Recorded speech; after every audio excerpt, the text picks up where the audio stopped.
What's up, YouTube? It's the Action Figure Grader coming back to you with a vintage Star Wars mint on card market update. And this video is all about the big boys. There are lots of items that sold here recently on eBay where the prices were pretty astounding. And if there's anything that comes out of this video, I think that it proves that rarity wins. Foreign vintage variants like some of the ones you see on this thumbnail here. We've got some Lili Ledy's mint on card, a Toll Toys Vader mint on card, and a Yak Face Tri-Logo mint on card. So the prices were pretty eye-opening, and pretty much everything in this video was very expensive. So buckle up, because the prices were really surprising just given the current market environment. But there's no slowdown in some of these items. So let's go take a look. We're going to start off with some fairly common items and then get progressively more ridiculous. We've got a 12-back A Death Squad Commander graded AFA 75. And, you know, again, nothing, 75 plus, excuse me, nothing particularly rare about it other than it's an early card back. 75, 80, 85 were the sub-scores on it. So a beautiful early release, unpunched, no price sticker Death Squad Commander. That sold for $1,500. I think that one's kind of in line with market. I mean, you know, 12 backs for any of the major characters and fairly high grade are going to set you back pretty good money. Here was a 12-back B AFA 75 Chewbacca. A little bit of wave to the card, but still a very nice item. This one also was unpunched, but as you can see on the back there, it does have a little bit of card wave to it. A little scratch there at the bottom. It could be tape, I guess, for the AFA case. But beautiful crystal clear blister. That one sold for $9.86. I thought that price was pretty good for a 12-back Chewbacca. A couple of different 12-back B R2-D2 sold. And this one was an unpunched example. Pretty good shape except for the blister. You can see the blister there's got quite a bit of crunch to it.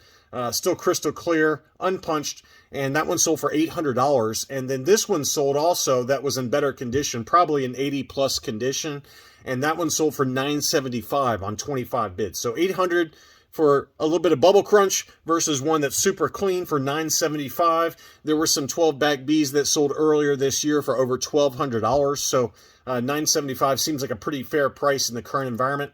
Next up was a Luke Skywalker X-Wing pilot. This one is the 21-back offerless with a beautiful crystal clear blister, probably about an 80 grade would be my guess for this one. Really nice example. And that one sold for $560, which I thought was a pretty good price on that. Just given what these can go for, oftentimes, you know, closer to $1,000 sometimes. Now we're going to dig into some Empire Strikes Back items. And again, we're going to start low and then go high, because there were some pretty incredible ones that sold. The first one is a 41-back Han Solo Bespin, unpunched, but it did have some yellowing to the blister, as you can see there. Not terrible at all. It was a yellowed 80, straight 80s for the sub-scores. The weapon had fallen out of the tape, so that's why it got the figure score of an 80. But still, a very nice example if you can live with a little bit of yellowing to the blister. And that one still sold for $777. So big price on that, 8 bids. That closed on August 21st. And we got a AFA 75 plus walking photo Luke Skywalker Bespin.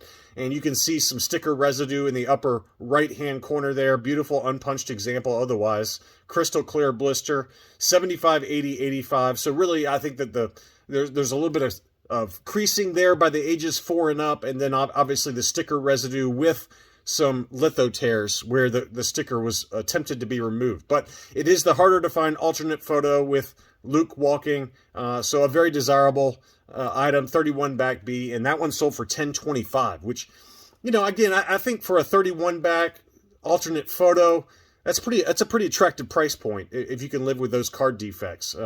You know, I've seen them AFA 80s go for $1,500 or more, so that seems to be pretty appropriately discounted in the current environment. Now we're going to dig into 2 Boba Fetts that I thought were pretty incredible. I wasn't sure where they were going to end up, and this is the Kenner Canada 41-back for Boba Fett in pretty clean condition, unpunched. It did have one little scratch there at the bottom of the card back, as you can see by the Made in Hong Kong. But this is a beautiful foreign Boba Fett mint on card, and you can see the back there. It's got the French language there. The Boba Fett obviously has the discoloration and kind of plastic degradation that we're used to with a lot of these ESB Boba Fetts, but still, I mean, this is a gorgeous example, really clean condition. I would say it's got an outside chance at an 80. Just with that scratch there, that's really the only big thing. My guess is they would probably go 80, 80, 75 for the figure score, just given the kind of discoloration to the figure.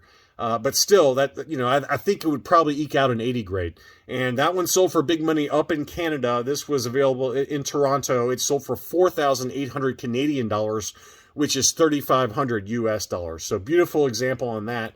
And then here was the 47 back free 4-lam offer for the same character, Boba Fett. And this was a punched example with a Toy Depot price sticker. It looks like the blister's clear to me, in really great shape. You can see the waffle pattern on that, really clean example. Same thing though, you can see that the arms on Boba Fett have really lightened up. It could be the flash from the photos, but it does look like the plastic has degraded inside the blister, which is a common problem for Boba Fett on these ESBs, and that one sold still for $2,900. So big money on those ESB Boba Fetts. Now we're going to dig into some foreign variants that were pretty incredible, and this was a Mira Meccano AFA 75 Dark Vador. What a stunner. This was a punched example at auction, and here is the label on it, Mira Meccano 65 back Return of the Jedi archival case. 75, 75, 85 were the subscores. Pretty harsh score if you ask me on the blister. It seems like more like an 80 score to me, but a little bit of edge wear to the card, but this one seems like, maybe it's just me, but it does seem like this was pretty harshly graded. It could have gotten an 80 grade. That still sold for $2,281 though, so not something that pops up very regularly. You can see the foreign language on the back there, a real stunner of a card. And as nice as that one was, the same seller also had this Toll Toys. What an amazing item. It was only an AFA 40, 50, 40, 85. To me, I wish that the seller had, added blister support for something like that. When you got a blister score of a 40 there, as you can see there, that raises some alarm bells that either it's cracked or it's starting to pull away from the card. Something's going on there.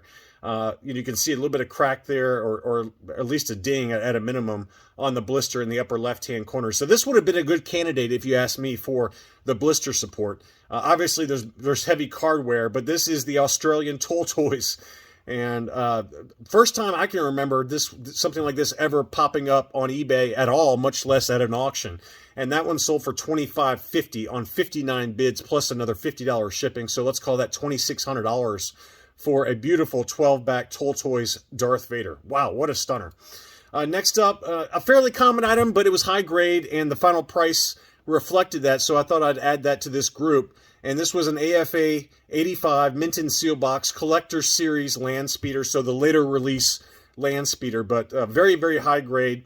Now, there was another one that sold earlier this year, same grade, for $12.40, and this one sold for $10.36. So let's call that what, a 15 or 20% discount relative to one that sold earlier, same grade, same everything. So again, the environment is coming down a little bit for fairly common items, admittedly in high grade though, but it's still got a pretty decent final sales price of $10.36 on that. Next up, we've got to talk about Collectibles Investment Brokerage. They had some incredible items for sale. Everything from this R2-D2 that was it was packed in backwards, as you can see there. The body is backwards, the head is correct. So it was packed in backwards, again, kind of a minor factory error. It was a 70 grade overall, 12 back C, dark blue dome. So you can see it's got the dark blue paint to the eyes and the rest of the dome there.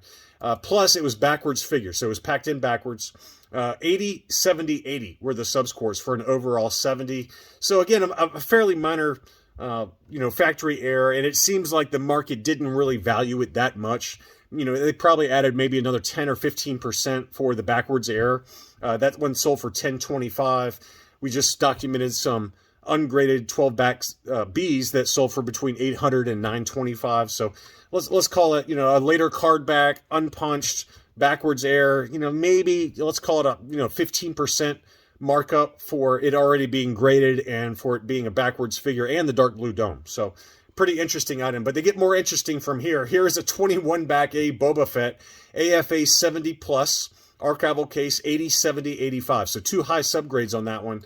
That one sold for $6,600. We talked about some of the recent sales over at Hakes and how the prices have come down a little bit for 21 back Boba Fett's, but it is also yellowed, so keep that in mind. So that held the price down a little bit. It's very slightly yellowed. It's not terrible at all, but beautiful example still, and it still commanded a big number of $6,600. Here was another fairly common one, but because it was, part of the same auction lot, I thought I would show it. And this is a Tri-Logo Wicket. Now, this one did have the little starburst for the Clipper catalog on the upper right-hand corner. Now, I've got a Clipper catalog Barada. It did not have this starburst sticker on the front there. So, but this one did, and it's got the catalog on the back attached, as you can see there, the Clipper catalog. And the overall score was a 70, 80, 60, 85 were the subscores.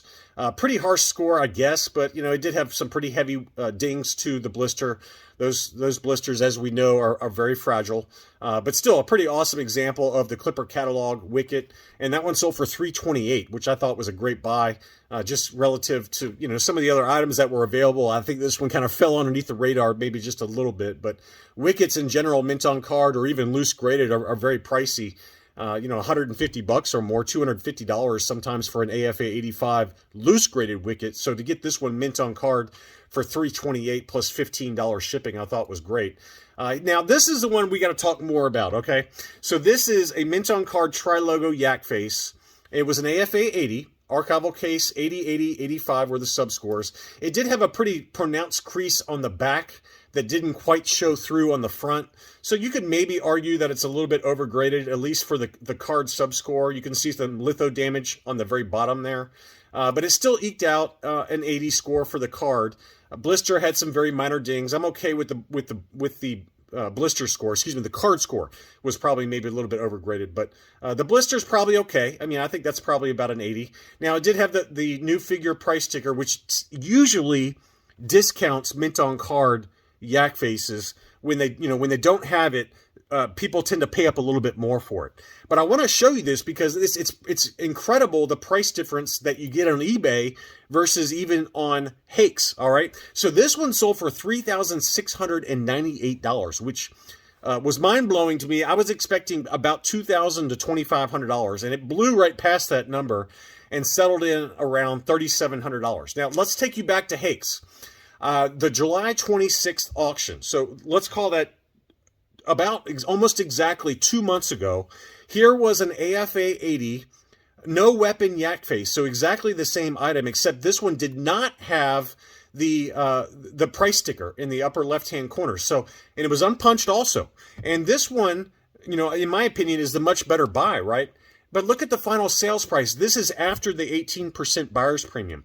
It sold for $2,300. So 2 months later on eBay, one sells with the price sticker and exact same grade of an AFA 80 and no weapon inside the blister for $3,700. So what is going on? I mean, the only thing I can think of is that the type of people who have deep pockets, who don't bid on Hakes, are really bidding up these items on eBay. But I just am shocked by that final sales price relative to the one that was a better condition or better example without the price sticker that sold for a significant discount. I mean, you're talking $1,400 difference from 2 months ago for a better example versus the one on eBay. So absolutely mind-blowing that it sold for that price. Now we're going to dig into the other items that CIB had at auction, and they are some pretty incredible ones. They are mint on card Lili Ledy's. Here was a Regresso Neon Numb. This is the first time I've ever seen this Nuevo sticker. So, it's kind of like a factory, or not, this is probably a store applied sticker, but very cool to see that. It really pops on the card. And I was expecting this one to go for higher than it did. It was an AFA 75 Regresso Neon Numb, 75, 85, 85. So 285 subscores. And, beautiful example. It was also the negative card back, which is a little bit harder to find. So look how beautiful that back of that card back is for Neon Numb. So I was expecting $2,000 plus on this one. It sold for $1,525. So I thought that was a great bargain there for a beautiful example of Neon Numb. And then here was the C-3PO removable limbs. Now, removable limbs C-3POs are pretty scarce on the Lili Ledy, and they're very expensive, even loose ungraded, mainly because of the net. It's hard to find that net. It's a factory-specific removable limbs net that it came with. This one did have the blister support, and it was an AFA 50, so not high grade, but it was a card 50, blister 85, figure 85, so 285 subscores again on this one, and it was also the negative card back, so pretty incredible item there. And that one sold for $23.25. Again, it's not high grade overall, but it had 285 subscores with the blister support, so you're well protected there.